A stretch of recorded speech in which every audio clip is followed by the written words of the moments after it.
राष्ट्रपति द्रौपदी मुर्मू ने जब डॉक्टर भीमराव अंबेडकर के विचारों पर फोकस किया तो विरोधियों के बीच में खलबली की आंधी आ गई। साथियों, देखते हैं इस वीडियो में कि राष्ट्रपति मुर्मू जी ने ऐसा क्या कह दिया कि संपूर्ण भारतवर्ष में दहशत मची हुई है।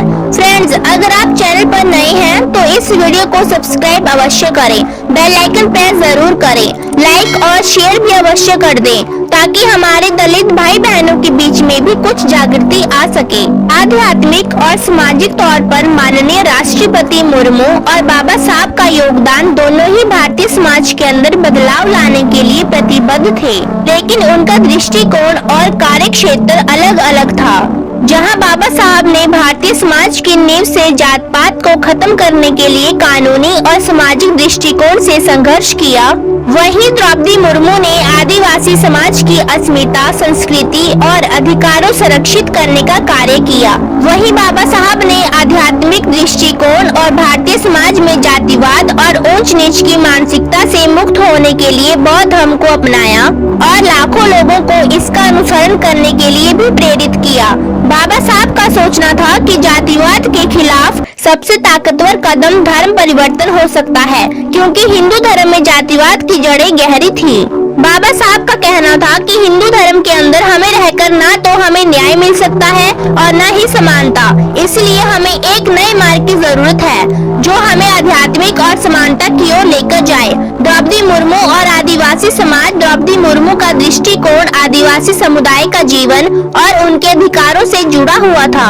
उनका मानना था कि आदिवासी समुदाय की सांस्कृतिक और पारंपरिक धरोहर को सुरक्षित करना और उन्हें आधुनिक समाज की मुख्य धारा में लाना बहुत आवश्यक है। राष्ट्रपति द्रौपदी मुर्मू ने हमेशा आदिवासी महिलाओं के लिए और उनके अधिकारों के लिए वकालत की है और उन्हें शिक्षा, स्वास्थ्य और रोजगार के अवसर प्रदान करने की दिशा में काम किया है।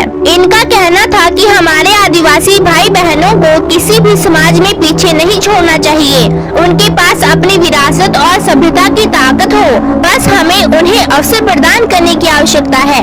हालांकि बाबा साहब और द्रौपदी मुर्मू के कार्य क्षेत्र अलग अलग थे, लेकिन उनके विचारों में कई समानताएं थी। नंबर 1, वर्ण समाज में समानता की पहल। अंबेडकर साहब ने भारतीय समाज में समानता का सपना देखा और इसके लिए संविधान में उचित प्रावधान भी किए, जबकि मुर्मू ने आदिवासी और महिलाओं को समान अवसर देने के लिए अपनी आवाज उठाई। दोनों का मकसद एक ही था, समाज के वंचित वर्गों को समान अधिकार और सम्मान मिलना चाहिए। नंबर 2, शिक्षा का महत्व। अंबेडकर साहब हमेशा शिक्षा को सामाजिक शक्तिकरण का सबसे प्रभावी साधन मानते थे। बाबा साहब ने हमेशा यही संदेश दिया कि शिक्षा से समाज में बदलाव लाया जा सकता है और मुर्मू ने भी आदिवासी बच्चों के लिए शिक्षा की महत्वता को समझा और इसे आदिवासी समुदाय के विकास का एक महत्वपूर्ण हिस्सा माना।